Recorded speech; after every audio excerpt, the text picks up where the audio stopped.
if you've seen like retirement parties, you know, I'm calling that. We've had some pretty good ones. I remember when Joce and Cynthia, when Joce got out of his job, you know, he wanted something really quiet, you know, and he didn't want to, you know, in fact, you know, he was so worried about me doing something and making, you know, his coworkers feel uncomfortable that he changed when he got off of work. He changed his shift so that he was getting off like a half hour later than when the masses of people came out of his building, you know. So because he, you know, that's just his style, right?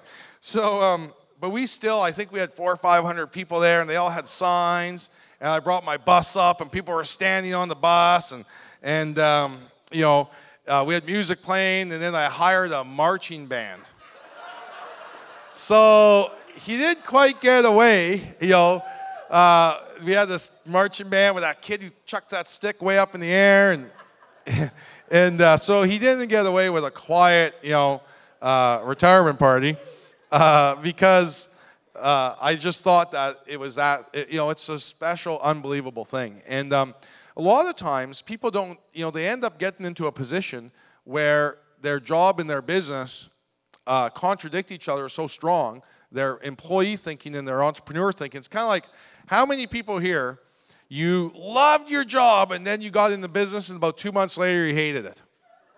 Right? And you're like, what happened? I used to love this job and then you hate it. It's not that you really started to hate what you did. You just started to hate, you started to educate yourself about freedom, and you started to educate yourself about being an entrepreneur, and that called you more. And so it's not that you actually hated teaching children, you hated being a physio, or you hated those things, but you hated the employment mentality, right? And it's kind of, you know, I think one of the best examples I have, I remember up in Moncton, New Brunswick, they have this deluxe fish and chips place. I love it, okay?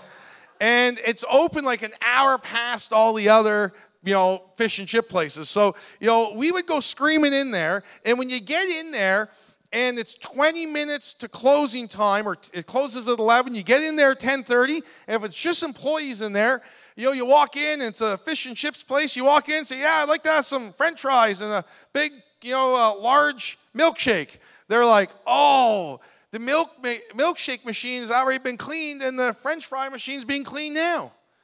It's like a half an hour to go. You know, and at 11 o'clock on the nose, the employees are sitting there like a starting sprint line, you know, and bang, you know, and they go. I remember doing the same thing when I first got in the Navy. I was an electrician, you know, and I'd be sitting there, and I'd be screwing something, and and it'd be 3:30. Right? I am done, you know, and so so that was kind of, you know, that's kind of the way it was. And then all of a sudden, you know, we pull up at 11 o'clock, and the owner is there. He's literally turning off the lights on the sign, and 2 cars come screaming up, and he sees us, and he unlocks the door and lets us walk in, starts up the French fry machine and the milk machine. Now, maybe our orders altogether were $100. Was he opening the doors for the cause and effect to make some money off our $100 of business? No, he just knew if he treated us right there, most of the time we weren't going to come in at 11 o'clock. Most of the time we're going to come in normal hours. Now, that really doesn't apply to us, right? Like, we are going to, you know, that's where we come, you know, 5 to 11. Do you see the difference between the employee thinking and the entrepreneur thinking?